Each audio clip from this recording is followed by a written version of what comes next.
MDAI stock analysis and price predictions for Wednesday. Is Spectral AI stock a buy? I'll be breaking all that down in this brief short 1-minute video. Now, I am the only person in this space with an actual track record of 5 years and 43,000 videos all documented on this YouTube channel, so you can check it out. It's taken me 5 years, and all I wanted to see is a little pull down and a break, and that immediately came down, hit SL, so that's a -1R. You know, losses are part of the game, and that they are gonna happen. It's totally fair. It's gonna happen.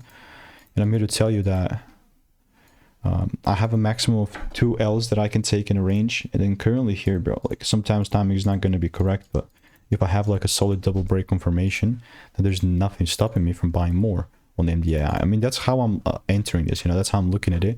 I just want to milk it up the most that I can. Unfortunately, just got a -1R, but it's just totally normal part of the game, and it's gonna happen.